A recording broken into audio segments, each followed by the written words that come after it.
Welcome to our video lecture. We are Gelatai, a team of 10 undergraduate aerospace engineering students from Polytechnic of Milan, and we are honored to present ICECREAM. ICECREAM, which stands for Ice Collection and Retrieval Expedition Aimed at Mars, is the Phase A of a Mars sample return mission. Today, we'll try to explain goals, peculiarities and technicalities of the mission itself, conceived and designed in less than a year.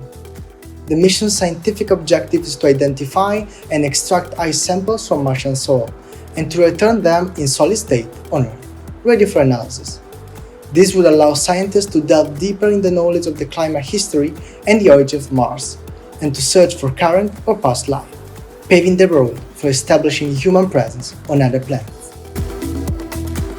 The two main challenges, but also strengths, in the design of all the subsystems of the mission were the low budget and the tight schedule. In fact, the team's intention was to try to devise a mission that could require less than $1 billion and could bring back the samples no later than the end of 2030. Concerning cost, the design philosophy consisted in the selection of high heritage systems or off-the-shelf components, drawing as much inspiration as possible from a preliminary state-of-the-art, and in the accurate research for the most suitable models of the hardware components from various companies and catalogs. This allows to shorten the development, testing and qualification processes, making the mission deadline and budget constraint easier to achieve. Concerning the time schedule, the development of the Phase A started in November 2020 and was concluded in May 2021. The team's forecast is that the mission would then continue with the various phases of development in order to make sure that the launch could take place in November 2026 window. After about a year of operation on Mars, the samples will be reported at best on Earth in August 2029. The ICECREAM mission consists of different phases, each of which has its own set of challenges. It begins with a launch phase in November 2026, followed by a 10-month-long journey to Mars. On arrival, the descent stage will detach from the Michael Collins orbiter in order to begin the entry, descent, and landing.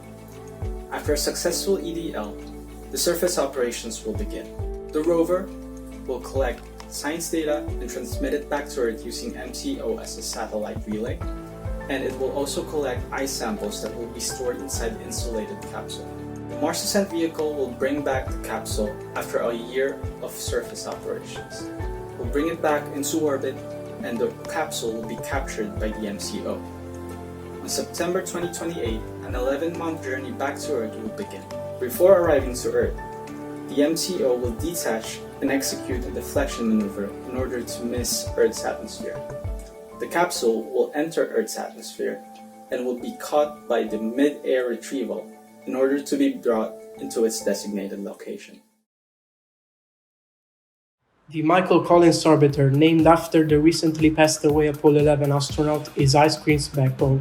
It is the only segment of the mission to never touch the Martian surface, but being nonetheless a crucial part of it, as the American astronaut was for the exploration of the Moon in the late 60s. With a cost around one-third of the total budget, this space workhorse is a mosaic of flight-proven technologies, arranged with symmetry and modularity in mind, ranging from its two ultraflex solar arrays to its engines and data computers that make this spacecraft a durable and reliable piece of hardware. The structure is built with aluminum 7075, which is easy to work with and has great mechanical properties. In order to make the orbiter lighter and, at the same time, stronger, a truss-like structure was chosen. The spacecraft features a stage separation system in order to minimize the delta V required for orbital maneuvers. After the arrival to Mars, Block 3 of the structure will be jettisoned, as well as Block 2 during the return phase. The Martian IDL sequence brings the rover from orbit to the Martian ground and is one of the most intense phases of the whole mission. To achieve the maximum level of TRL, the EDL is inspired by Mars 2020, so it involves four main phases.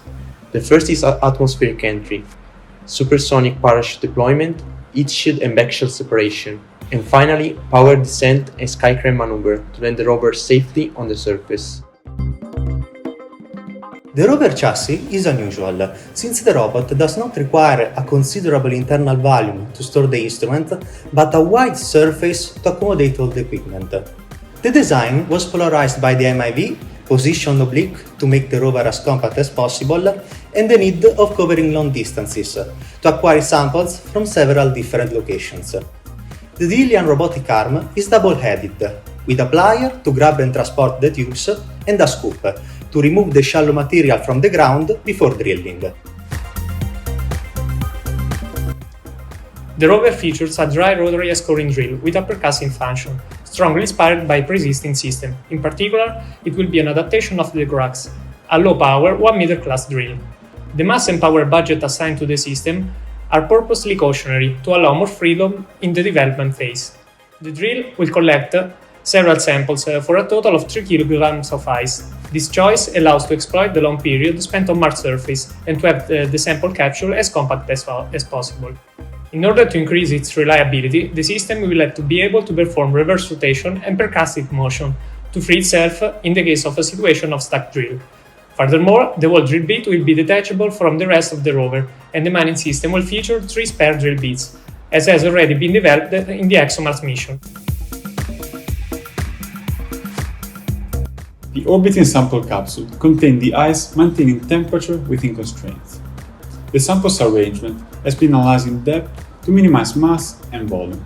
It resulted in a total number of 21 samples displaced in a circular configuration. To ensure that the ice could last in a nice state for all the mission long, all tubes were fitted with an active system made of thermocooler controlled by a thermometer. All was covered by an insulator to minimize temperature variation. To bring the orbiting sample capsule to the rendezvous target circular orbit, a single-stage rocket will be used. The launcher runs liquid propellants MMH and NTO. They are an excellent compromise in terms of performance, steerability, simplicity, and most importantly, they can be reignited in order to perform orbital correction maneuver. To ensure the stiffness required to withstand the high pressure in the tanks and, at the same time, to maintain a light system, a full carbon fiber monocoque structure has been designed. Building a mission-specific engine will ensure a more efficient system, but will also require an excessive effort, which will lead to exceeding the cost and timing budgets. Thus, the MIB will mount the RDH-69 engine, which has a criteria as upper stage. In order to reach the target orbit, the MIB performs a gravity turn maneuver composed of 2 bursts, separated by coasting phase.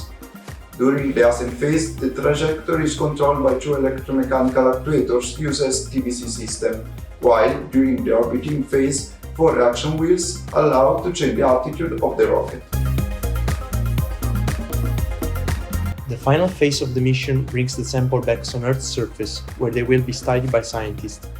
The sequence of events includes atmospheric entry, heat shield separation, followed by supersonic parachute deployment, which slows the capsule down to subsonic speed, at which the subsonic parachute can then be deployed. To avoid the risk associated with traditional touchdown, such as damage of ice samples and contamination, the team decided to adopt a middle air retrieval, a technique that involves a glider parachute and helicopter recovery. The descent profile is designed to give the helicopter up to 5 attempts to recover the capsule. If helicopter retrieval were to fail, the capsule would land on the Utah desert, which surface is covered with a soft mud that could help preserve the integrity of the capsule.